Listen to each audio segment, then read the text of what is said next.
Okay, friends who are joining us on Twitter or YouTube, in case if you have any questions about product marketing or about specific question to Shashwat, you can ask in the comments. We'll take up those questions in the second half. It's almost 5 p.m. We'll just get started. Uh, Welcome everyone. This is Jatin. I am one of the co-founder of eChai Network. We host engaging startup networking meetups in 25 global cities.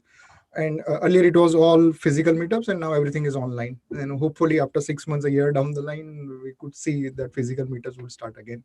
But till then, we will just keep on doing those engaging online sessions. So, theme for today's session is product marketing strategies for startups. We have Shashwat Ghosh from Happay.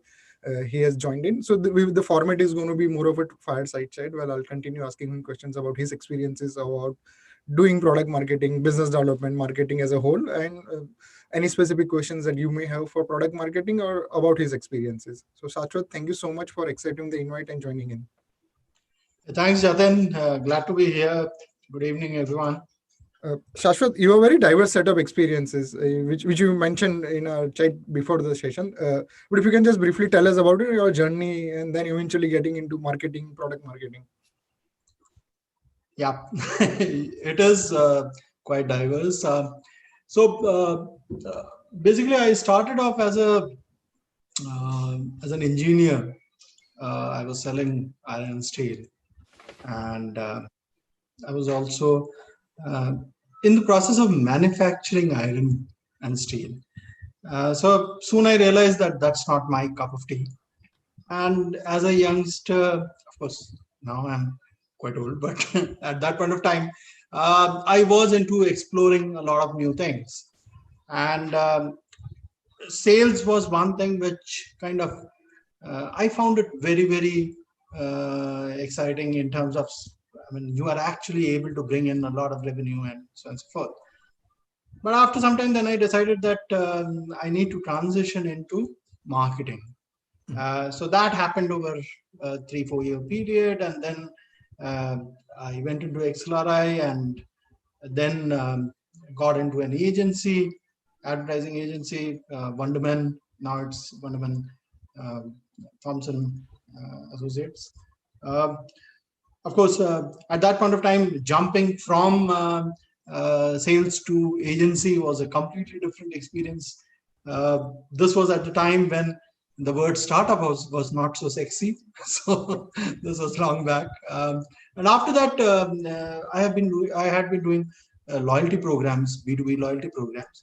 And then I decided to take a jump towards the client side. And that's when Reliance Communications happened. Then I decided that I need to do a lot of product marketing. And that's when the Bharti Airtel piece happened. I was part of the Airtel rebranding. A lot of brand and media exposure came in. And then I moved towards IT services from telecom. In IT services, HCL happened, different divisions over a long period of time, and then moved to cybersecurity, Seclor, and now in Happay. So long journey, but to cut it short, what I was always interested in, my motto is that change is the only constant, and that's something that you have to adapt to newer things. So that is a journey that I've been constantly into. Wow. And there is a lot of talk about product-led growth, and that's why the product marketing as a function is becoming more and more important. So what is your approach to product marketing, or in your journey, when did you discover that now product marketing is the role that is going to be big, and what is your approach towards it? So I realized the importance of product marketing way back in my Airtel days. That's when one of the product that was given to me was Centrex. Now, of course, it's not too well known. Centrex, IPLC, and video conferencing. So surprisingly, I was part, and in the later days in HCL, I was part of launching WebEx, the Cisco WebEx for the India market for a specific SI. And I realized that this is very important. This is something that has a very good use case. Why should people travel and so on and so forth? But it's only in the last 1 year or last 7 months, to be precise, that if you see the web conferencing or the video conferencing on your laptop or mobile, that has really taken off. So that has been kind of a product journey for me. So it's a learning, a lot of learnings at different points of time and at different stages of the company.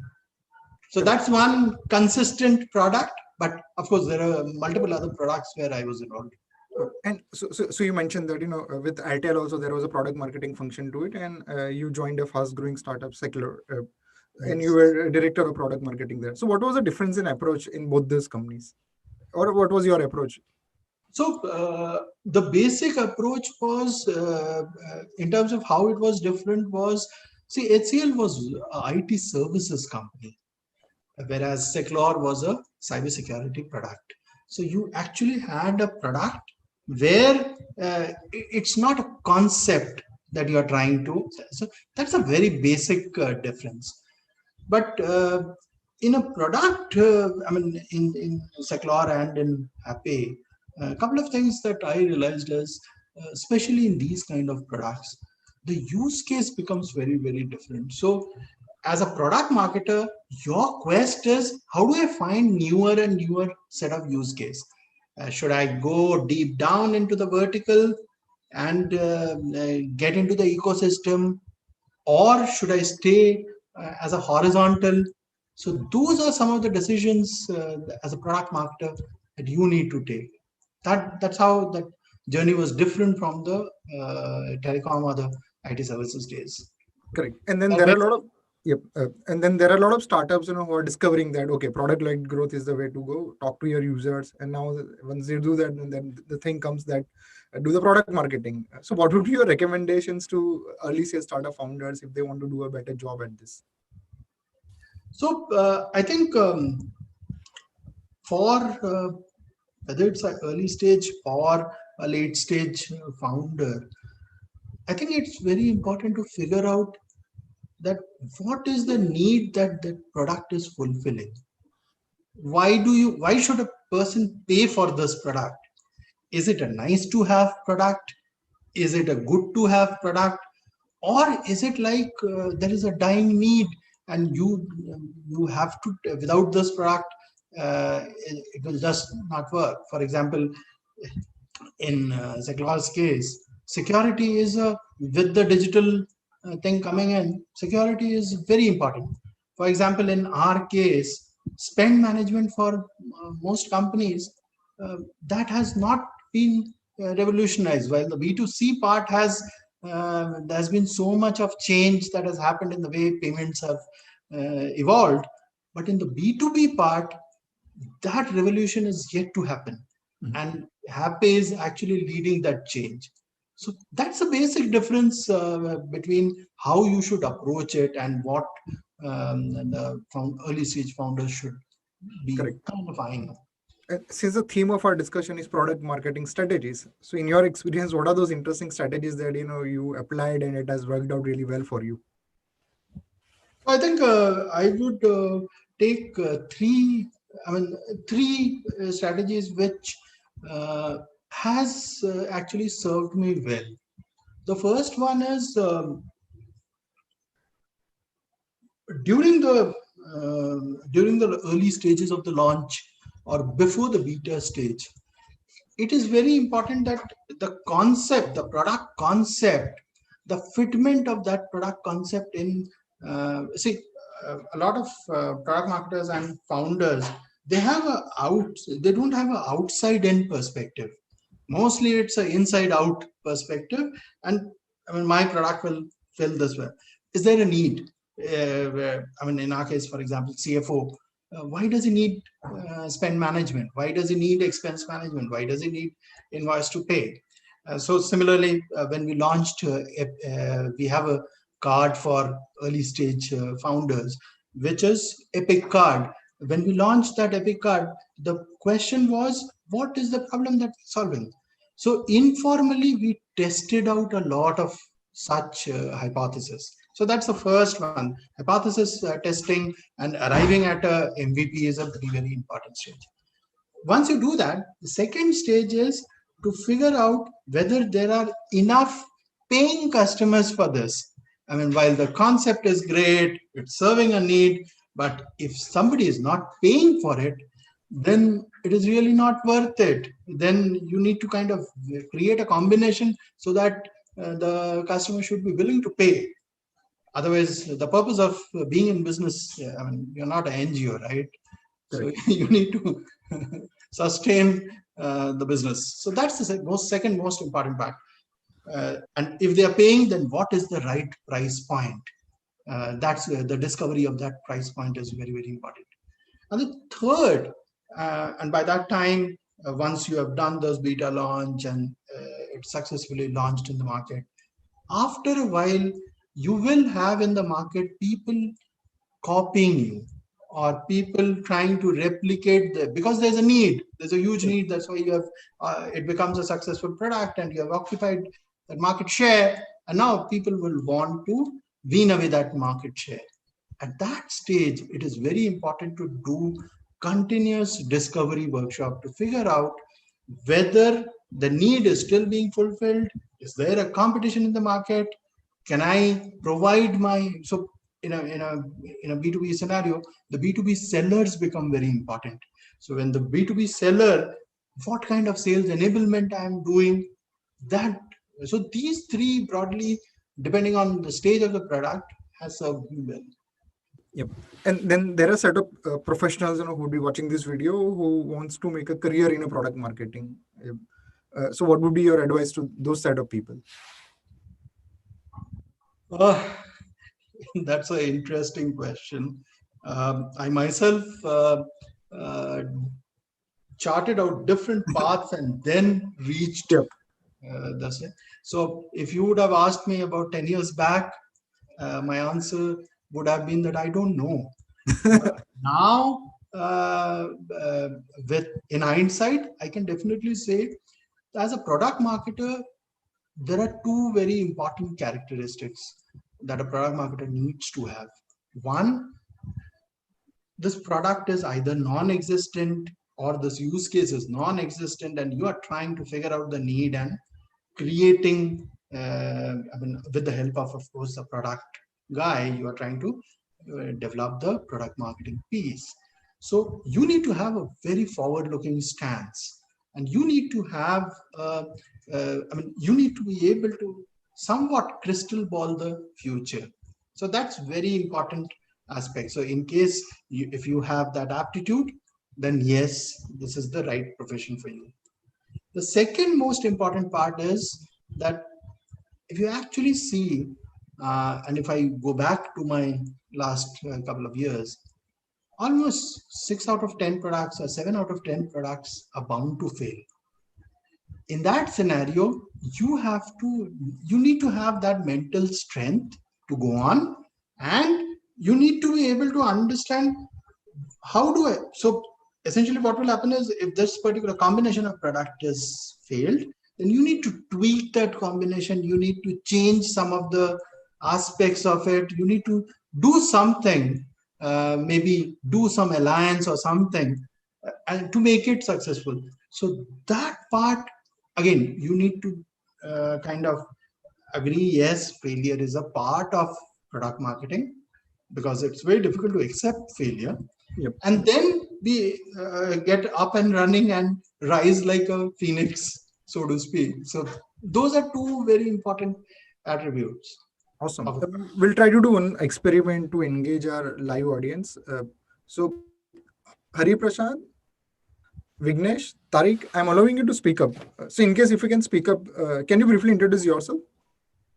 And in case if you have any questions, you can ask. Vignesh, Hari Prashad, Tariq. As I'll just move on with the question that I want to ask. Yes, Tariq.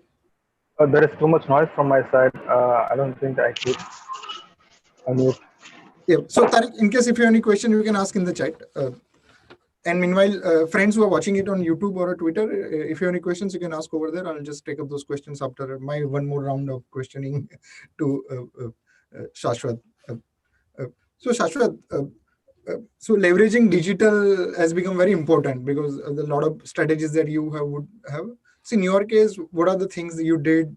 So like webinars worked, or a certain campaign, or ads worked.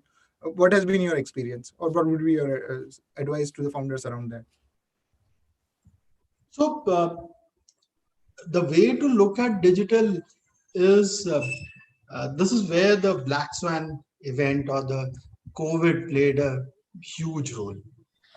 If pre-March and post-March, there's a huge difference in the way you approach digital, and everyone should take cognizance of that. Pre-March, just to give you some context, pre-March digital was virtually, how do I put it? The B2B, for a B2B seller, digital was more like an afterthought. It Filling in was the gap more time. like, yes, it is more like you have a couple of blogs, you have a couple of social media posts, and then you engage offline, and that's just about it. Uh, in some cases, you also had a couple of good case studies or thought leadership papers. That's just about it. Whereas post COVID, what has happened is now everything is digital. There is no physical world. There is, contactless stuff has kind of increased. So now what has happened is I need to make my website richer. That's the first thing that I need to think about. The second thing I need to think about is how do I approach the CFOs, CIOs, guys who were not there on digital. Now they are, this is the only mode which is available. And the third most important thing is, see, as a B2B salesperson, this is for the first time, this is the time when they are selling online, Correct. right? So a lot of enablement, which used to happen earlier through the physical channel, now a lot of digital enablement is required. So those are three areas where we are working on. Yep. And a big function of marketing is storytelling, setting the narrative for your company or a product. So in your experience, how did you approach on that piece of the product marketing you did for the businesses? And what would be your advice to other people to get it right? So uh, I I would go back to my one of the just after COVID start, we launched CXO Diaries. Okay. So what we realized, and very soon we had a lot of internal brainstorming. We spoke with a lot of CFOs, and we realized that everybody is grappling through this monster. Nobody really knows how to navigate the way forward. This was in early March or late March, so to speak. And we realized that uh, the finance guys, our target audience, they are also grappling with this cash flow issues. Should I shut down some part? Should I move from OPEX to CAPEX to OPEX, and so on and so forth? So they are also trying to figure out. So then we realized it is better to have something like an informal thought leadership series. This was a CXO Diaries, where we called some 4 or 5 industry leading CXOs, and we had a very open discussion in terms of what are the challenges that they are facing, and in this new scenario, how are they managing the spends in terms of see, as a spend management company, what is happening is if travel is not happening, everybody is moving to work from home scenario, but the work from home scenario is like for almost like 7 months old. So you can't be sitting on a dining chair or sitting on your table or your bed. You need to have the same ergonomic facility that you have at office. So all of those spends, there plus a lot of companies were giving mobile broadband spends. So newer spends category were, while some of it was going down, newer spend categories were uh, starting to evolve. And those we actually came to know through from CXO Diaries. So we did a series of about 5 CXO Diaries, uh, reaching out to roughly about 600 odd finance, IT, and HR leaders. And this is something which is a very good content that we hosted on our website. Oh, So that's how it changed.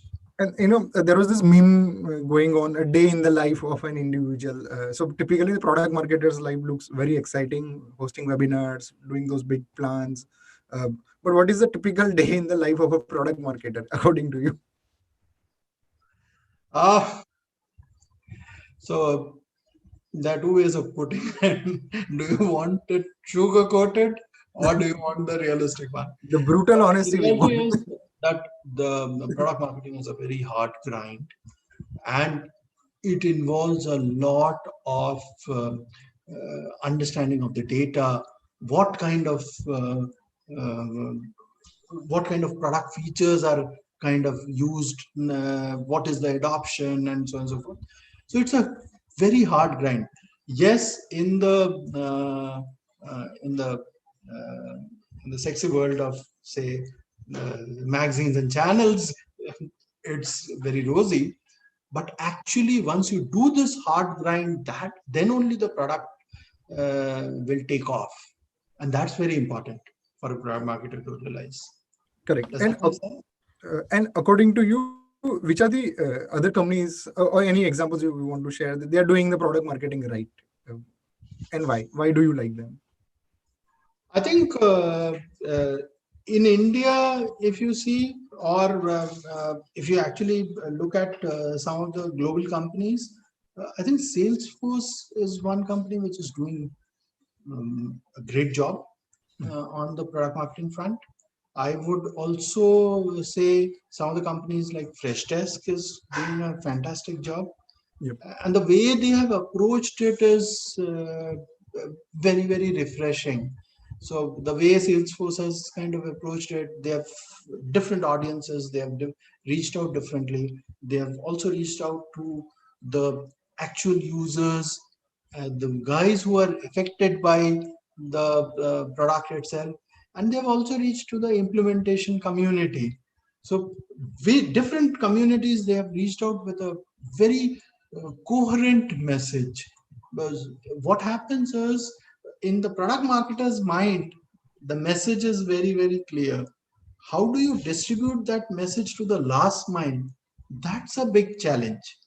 And that's where Salesforce and some of the other companies have done pretty well. Correct. And what are the resources that people can be part of, or the communities, or blogs, or forums, according to you, where they can get better or they can get more insightful stuff around product marketing? So there are a lot of product of late. If you see, a lot of global product forums are happening. That's a great place to start off with. You have a lot of the McKinseys of the world, or the BCGs of the world. You have very good content. One has to read a lot.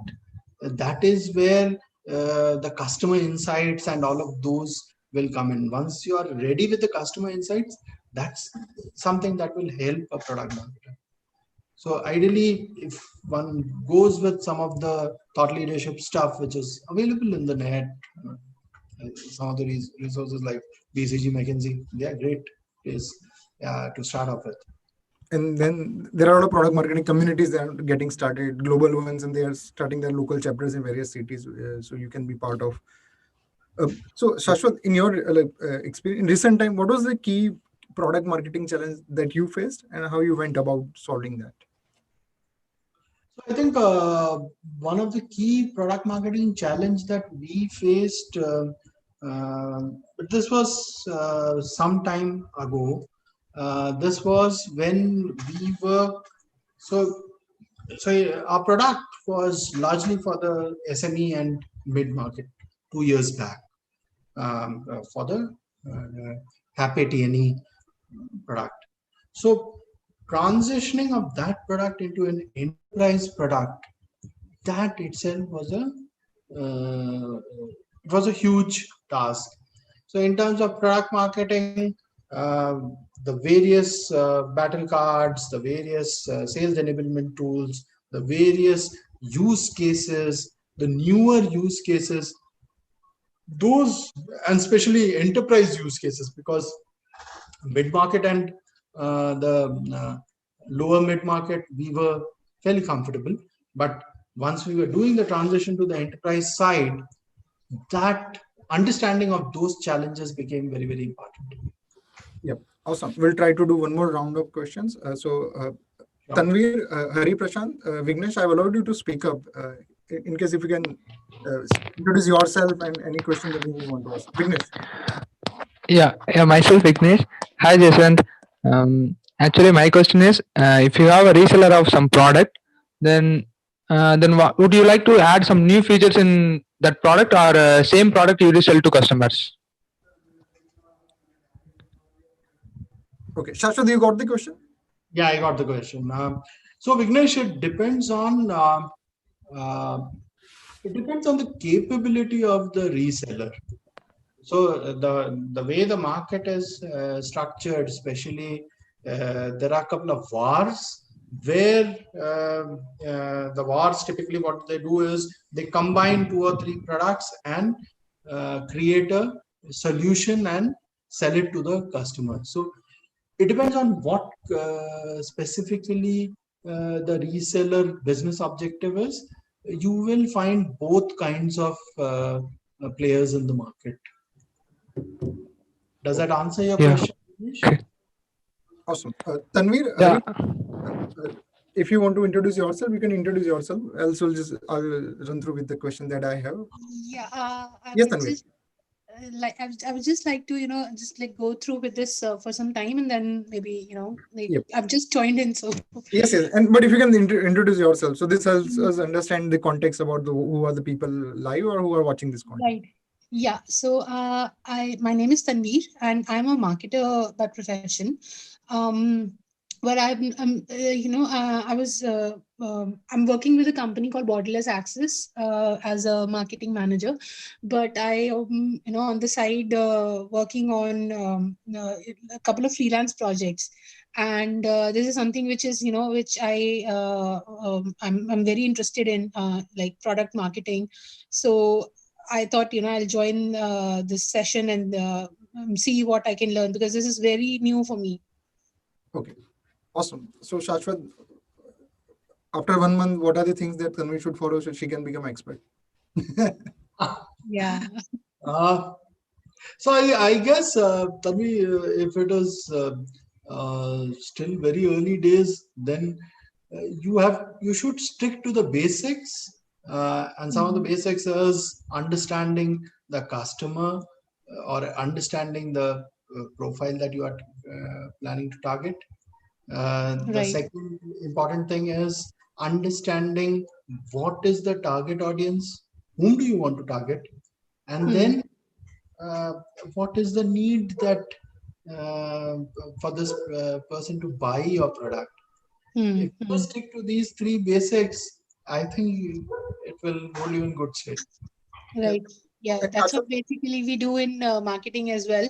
But I just wanted to understand, what exactly would be the difference between just marketing and product marketing. Okay, very good. So yeah. So it's almost like a difference between a horizontal and a vertical. In this case, specifically for product, why should the CXO buy it? What is the big need? What is the unfulfilled need? And what are the different use case? Where will they use it? Those parts are very, very specific to product marketing. Whereas overall marketing, that's more like a 30,000 feet level kind of a understanding. Whereas a product marketer has to drill down to the bottom to figure out what exactly are the master needs or something of that sort. Does that answer the question, Tanvir? Yes. Thank you, Shashwat. Yeah, thank you so much, Tanvir. And Shashwat, so there are a lot of SaaS. So just before our discussion, there was a SaaS insider community is doing their summit tomorrow, and we had a Twitch chat. So there was a questions around a lot of in India now. There is a huge wave of SaaS startups coming up. So what would be your advice to those SaaS founders, leveraging digital or product marketing strategies so that then they can become a little more successful? So I think that's a very good question. I mean, it's only in the last couple of years that most of the SaaS space is actually hotting up. And there are two things that's very important. The uh, the propensity to move from a offline model to a online model, that is the biggest hindrance to change. So that's something that most of the SaaS founders or SaaS marketers should be wary of. And that's something that if we have to expand the category, that's one thing that we have to take care of. The second very important thing is, again, you have so many different questions on public cloud, private cloud, and hybrid cloud. What kind of environment will suit it? What to outsource, what not to outsource? Those are big challenges. So, for example, just to give our a sense of what is happening in our category, 2 years back when we did the benchmark study for spend management, we found that almost 80-85% of the companies or CFOs are still doing everything manually, even though a product is already available. Some of them are also doing some sort of a semi-automation or partial automation. Now, how do I remove this partial automation and make it an end-to-end piece? Because that's when the benefits of automation will come into place. Those are areas where most of the SaaS folks are focused on. Yeah. And communication is very important piece about that. So Yeah, how can people get better at that, or any interesting experiences you may want to share that, like something you wanted to do and this is how you communicate it? So for me personally, I mean, storytelling doesn't really come naturally to me. It's more like I am a huge fan of Bollywood, and of late Netflix, and those guys have one of the best story writers. So once you start watching specific genre, automatically you will pick up those skills. So, but it doesn't come naturally to me, so I don't have a straight answer for that. Yeah, but in your experiences, that so you mentioned that the CFO diaries that you started. So why that name? What was the thought process?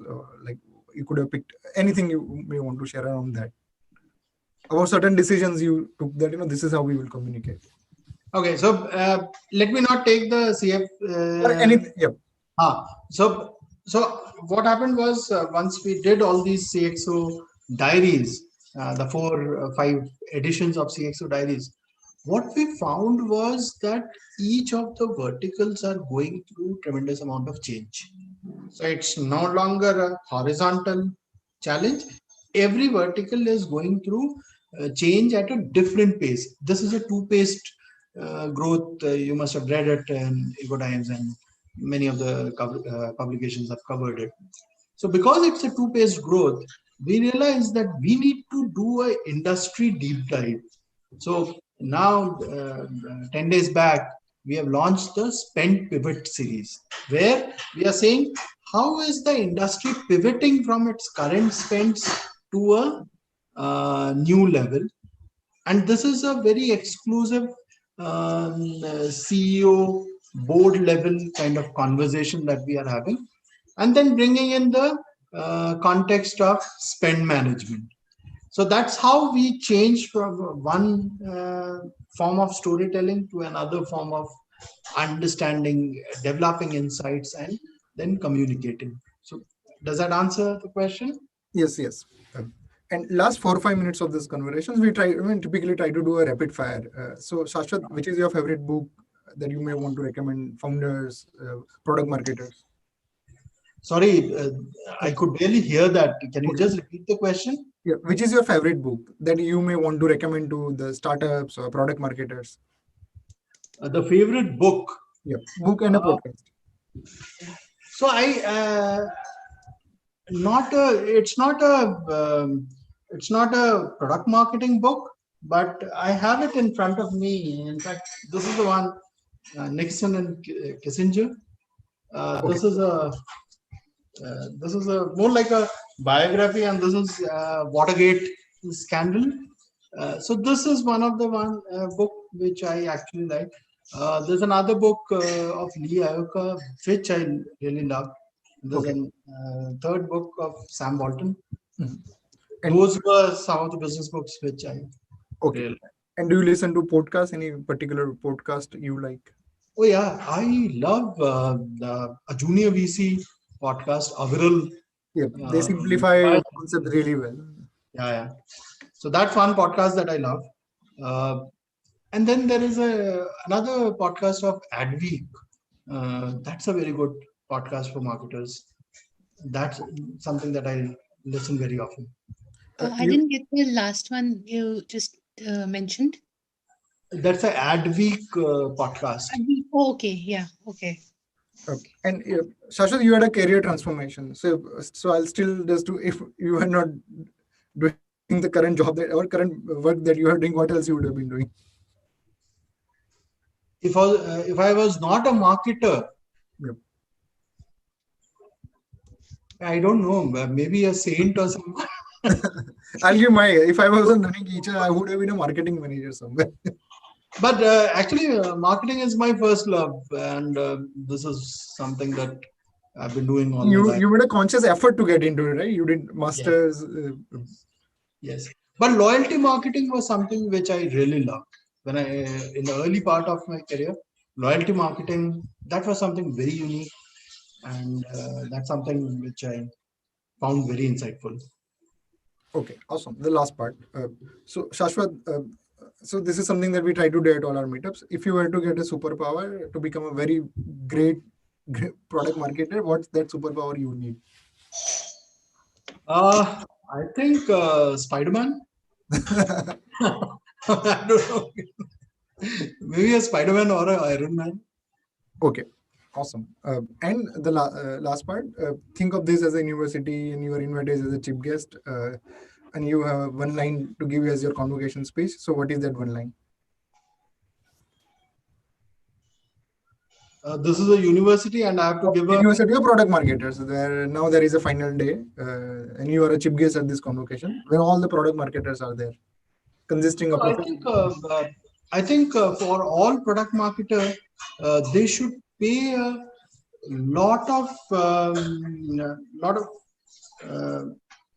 see, for product marketer, content is the king. I mean, of course, that's an old saying, but 2021 is actually the year of the content, and product marketer has to kind of ensure that they become good storytellers. Or if they are like me, then they should watch Netflix to become good storytellers. It's a very good recommendation. I would also strongly recommend, find out your genre and then go deep down on that. Thank you so much, Shashwat, Tanvir, and everybody who's on the Zoom call or watching it live. And we'll see you in some other session. Thank you so much, everyone.